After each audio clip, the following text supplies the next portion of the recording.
that there's some things I've got to change, and I'm not ready. It's maybe not the best, but it's the place I'm in right at this moment. There will be other Christmases. Sure, there will be other Christmases. Because who needs to actually be there for the people who love you, right? It's truly remarkable how Kody can treat his own family like they're just disposable accessories. His kids, they adore him. They want a relationship with him, but all he wants to do is play king of the hill, controlling every little thing like he's the ruler of the universe. Honestly, Kody is the definition of a self-absorbed, over-the-hill man-child. Over 50 and still throwing tantrums like a toddler. At this point, I'm starting to question if his kids really love him unconditionally, other than Robyn's overly tender, scripted affection. There's only so much hurt, pain, and resentment one person can take, even if that person is your own parent. Eventually, you hit a wall and think, okay, this is enough. They might still love him because, he's their dad, but that love isn't unconditional anymore. It comes with boundaries. And honestly, good for them. It's a gut-wrenching reminder that the future isn't promised. Even if Garrison hadn't tragically ended his life, there are still accidents, illnesses, a million things out of our control that could turn everything upside down in an instant. So yeah, no one's guaranteed anything. But what really gets me is how ridiculous Kody looks. How anyone can take him seriously while he parades around looking like that is beyond me. That curly, noodle hair, a true work of art. Then there's Mykelti, who recently pointed out that her dad hasn't changed. Yet, they all had a family reunion after Garrison passed, and guess who was there? Kody and Robyn, all smiles and hamming it up for the cameras. Oh, but don't worry, after that, they probably retreated to their mansion and flipped the switch to F everyone mode. Honestly, the anger I feel towards these two people I've never even met is absolutely unreal. We've got so much to dive into today, so let's not waste any time. Let's jump straight into it. Hey everyone, what's up? It's Elena here, and welcome back to my channel Reality Nexus X. Oh, here's a spicy take. I'm not sure how hot of a take this really is, but I'm prepared to get roasted for it anyway. I almost wish the catfish was a real person, just so Mary could have escaped that toxic family sooner. I'm convinced that if the catfish had been real, Mary would have ditched that mess in a heartbeat. Am I losing it? Or does this make sense? Honestly, I wish Mary had been strong enough to leave the family a long time ago without needing to jump into another relationship. Even now, she seems way too dependent on others for an ego boost. It's almost like she can't function without constant validation from someone else. And let's talk about the cheating for a second. Sure, I get that their religion allows men to have more than one wife, but women can't have more than one husband. That's a bit of a double standard, don't you think? I'm not saying what Mary did was right, but in the context of their polygamous relationship, it doesn't feel the same as cheating in a monogamous one. Kody, on the other hand, he's the real cheater here. I'm also pretty sure he and Robyn were sneaking off to Bangtown before they were even married, which, according to their own religion, is a no-go. But back to Mary. Honestly, I don't get the outrage that she looked for affection elsewhere. What marriage, exactly? Kody treated her like dirt, and then used the whole catfish thing as an excuse to pile on more abuse. Like really? He gets to pretend to be the betrayed one while making her life miserable. I'm honestly mad she stuck around for as long as she did. And don't even get me started on her "I'm going to find my voice" nonsense. It feels like a lot of lip service because, let's be real, she has zero intentions of ever holding Kody accountable for his garbage behavior. Now, I don't want to say I'm thrilled that Mary got caught up in a catfishing scandal, because no one deserves that. It's an awful, cruel thing to do to someone. But let's be honest, just when Mary was starting to gain some confidence and feel like she was getting the love she deserved, bam, here comes the catfish to rip the rug out from under her. She was just starting to heal when it all fell apart again. And yes, I know it was cheating, but honestly, I can't bring myself to care. After seeing how Kody treated her, I just can't blame her for looking for something real. Mary may have her flaws, who doesn't? But she deserves to be treated with love and respect. There's someone out there who will truly value her for who she is. After all, I think she spent so long suffering in silence with Kody, she didn't even know she was in pain anymore. She accepted his mistreatment as the norm, and that's heartbreaking. I believe there's a great man out there who will cherish her for everything she is, and I hope she finds him. Kody is the prime example of what not to do when it comes to parenting after a remarriage. Seriously, the guy forgets his biological kids' birthdays until someone reminds him, of course. He treats his adopted kids like they're royalty while giving his own children the short end of the stick. And don't get me started on how he criticizes everything his ex-wives do, especially when it involves their own kids. But hey, heaven forbid anyone not treat his new wife and kids like they're the second coming of royalty. He demands everyone follow his rules blindly, but then breaks or ignores them when it's convenient for him and his new, perfect family. As if he's the final authority on everything, sweeping all his past behavior under the rug like it never happened.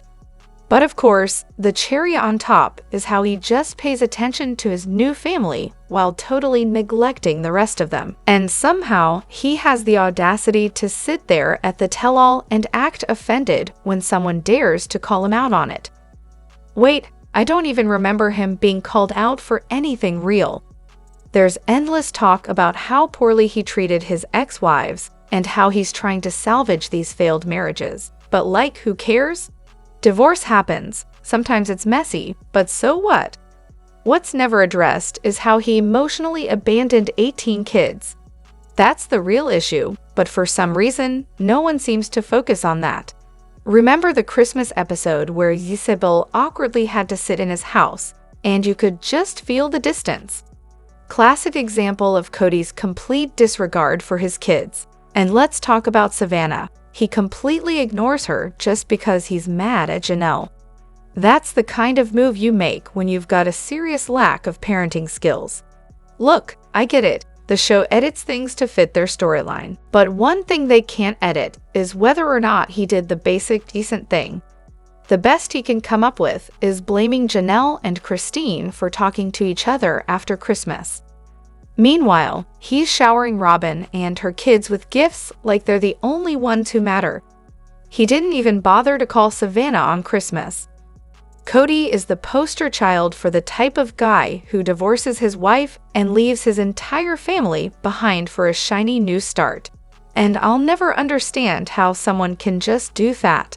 Starting over, like his old family doesn't need him anymore. But here's the thing. His original kids still need him, no matter how much he blames their mothers. To legitimize his new family, he has to demonize the old one. Some men just can't juggle both. And then he goes on about how the original wives weren't nice to Robyn, like she came into the family hat in hand and had to survive on the crumbs from the other wives. The reality is the exact opposite. He fell for Robyn, and now he's downplaying his past relationships, probably for her benefit, or maybe just for his own.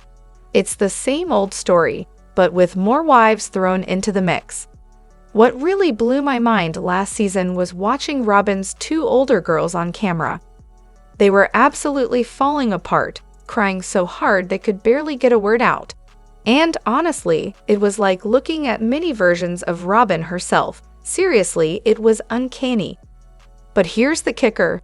Back in earlier seasons, these same girls were all energy and laughter, joking around and acting like, well, kids. They were carefree, bubbly, and had this bright, playful vibe that felt totally different from their parents. So what changed? I can't help but wonder if being stuck in isolation during COVID played a role. It's almost like they started mirroring what they were seeing at home, adapting to how their parents, especially Robyn, handle the world around them. Of course, all kids pick up little habits from their parents, but it was heartbreaking to see how much they'd shifted in such a short time. I really hope they get the chance to step outside that bubble, gain some independence, and figure out how to face life's challenges in their own way. These girls have been isolated before, during, and after COVID, and most of their interactions with the OG-13 have been heavily filtered through Robyn. No surprise then that their social development has taken a hit. It's a shame, honestly, and I just hope they get the support they need when they eventually break free from all of this. Maybe I'm being overly optimistic, but I have this gut feeling that these girls are a lot more normal when they're not at home and off camera. They know exactly how to act around their parents, and especially in front of the cameras. We got a little insight into this when Gabe mentioned that he used to talk to one of the girls at school. That tells me that when they're not under the microscope, they might be a lot more grounded and reasonable. But just to be clear, that doesn't excuse how they treated Savannah in the trailer. That was pure nonsense. They're old enough to at least be neutral, if not kind. The thing with reality TV, though, is that we may never really know the full story. Watching how they acted this season definitely caught me off guard. It was a side of them I didn't expect. There's probably some of that mirroring going on, but also a bit of the playing along game that Robyn is so good at. The whole "they don't like us" narrative is just pure fiction, and I have to believe the girls are picking up on how much attention that gets them from Kody. It's like they're just playing their part in pushing that storyline along. You know what's aged like sour milk? Janelle's grand proclamation that Kody's soulmates are his kids. Yes. In hindsight, it sure seems like Janelle was just trying to make sure no one else could claim that title. Like no other wife gets to step in and call themselves the one when it's clear he's barely involved as a dad. Her standards were just so low. What other sister wives quotes aged just as terribly? Oh, this gem from Kody. How can I love 4 women? It's a fair question and an easy one to answer. Loving them is simple. It's like breathing, waking up in the morning, putting one foot in front of the other. It's something you do unconsciously, ingrained in your psyche. Yeah, sure, Kody. Loving 4 women is just like doing your morning stretches. No big deal. Then there's the classic line from early on, where Kody claimed if one of the wives wanted to leave, he'd go all in, double the effort, buy her the house next door, financially support her and the kids, basically do whatever it took. Spoiler alert, that line didn't age like milk, it aged more like Robyn, and we all know how that turned out. Let's not forget about Janelle's backstory. Her biological dad passed away young, and her stepdad wasn't really into being the father figure. So yeah, it makes sense that her bar for relationships and fatherhood was, well, low. Add in a bunch of boys, and you've got a perfect storm for overlooking the neglect that would come much later on in her kids' lives. And don't get me started on Janelle calling Kody my best friend. Really? How many of your best friends are actively trying to take everything from you? So let's talk about Coyote Pass and their grand plans to leave it to the kids. Brilliant idea, right?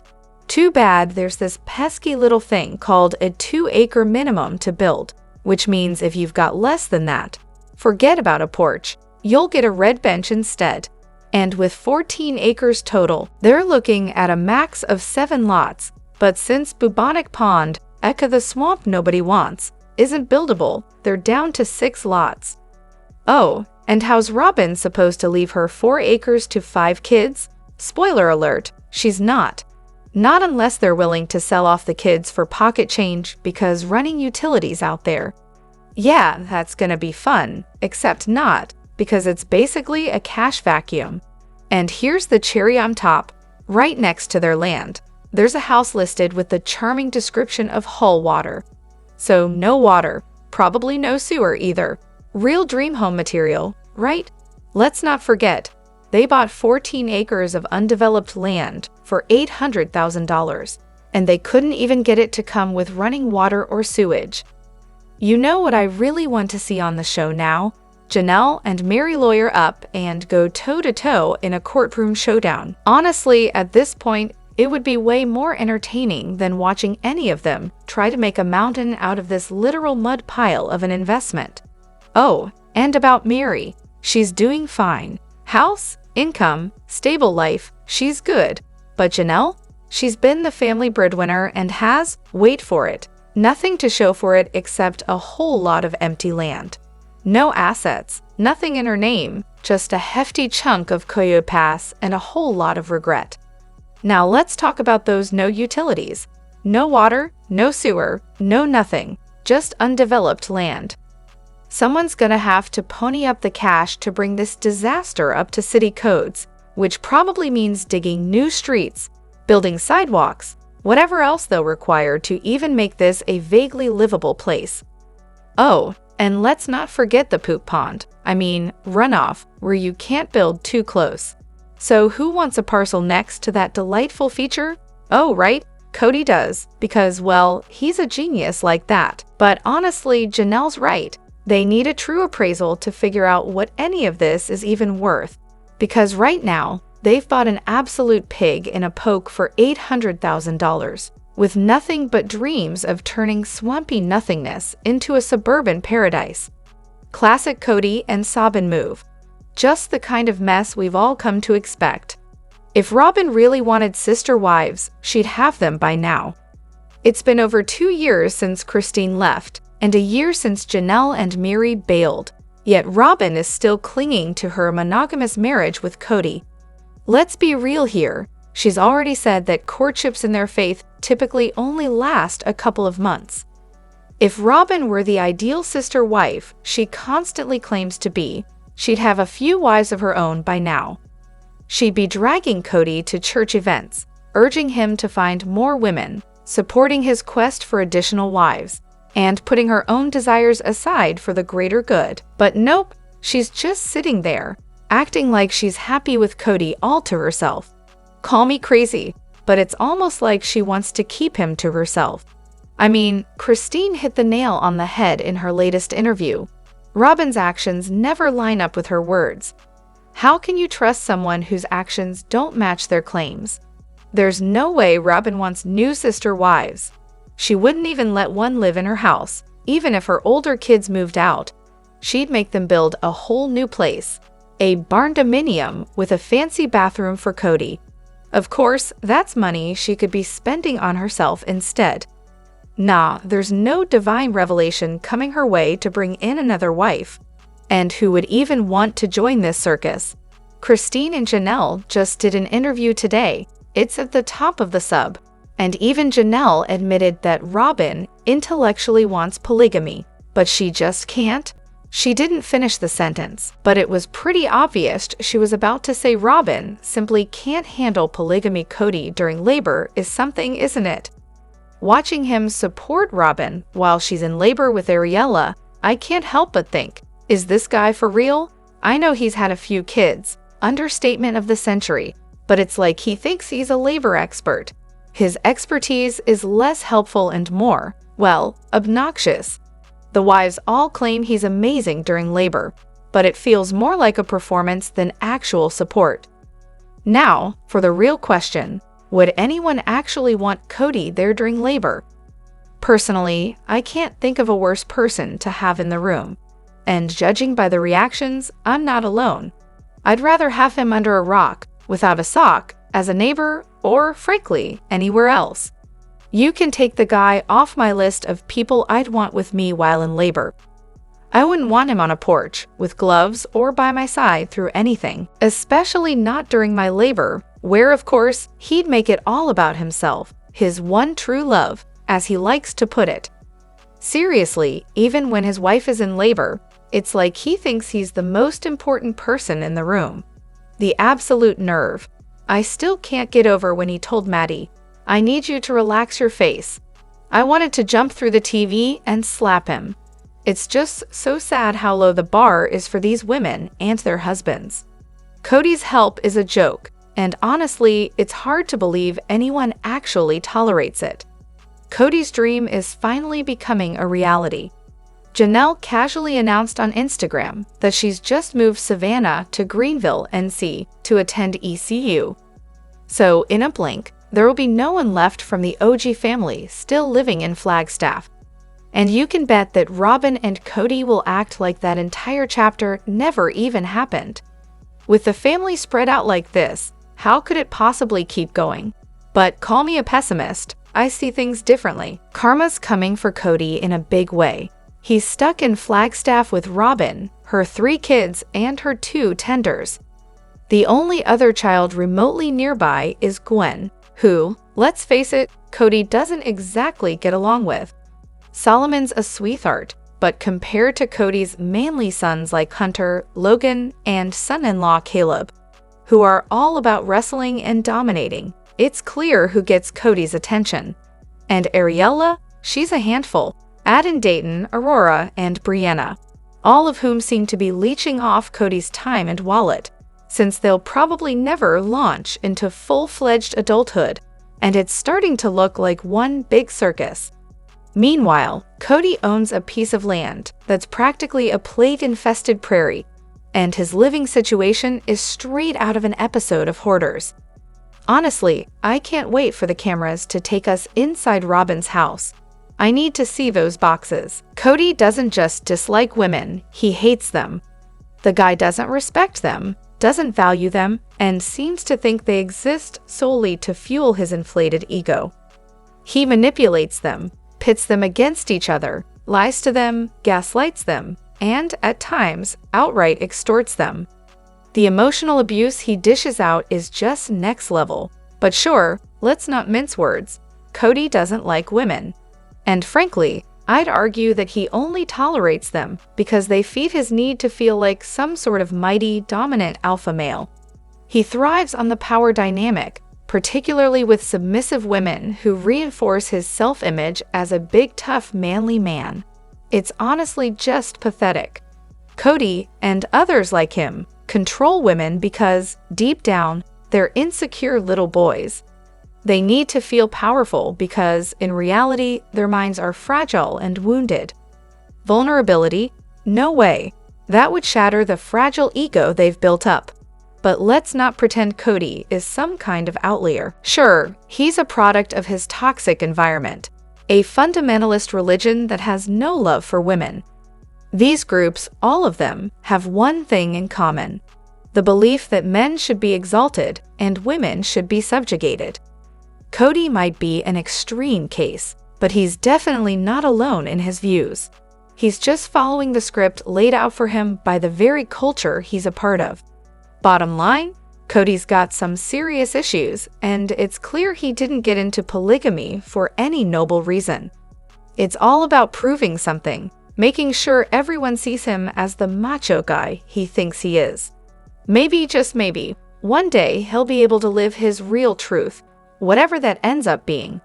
But until then, this whole charade is just a sad attempt at masking the fact that Kody doesn't like or respect women. And frankly, there's something really wrong with him. Let me know what you think in the comments. Don't forget to hit that like button and subscribe to my channel. I'll see you in the next video. Take care and much love to you all.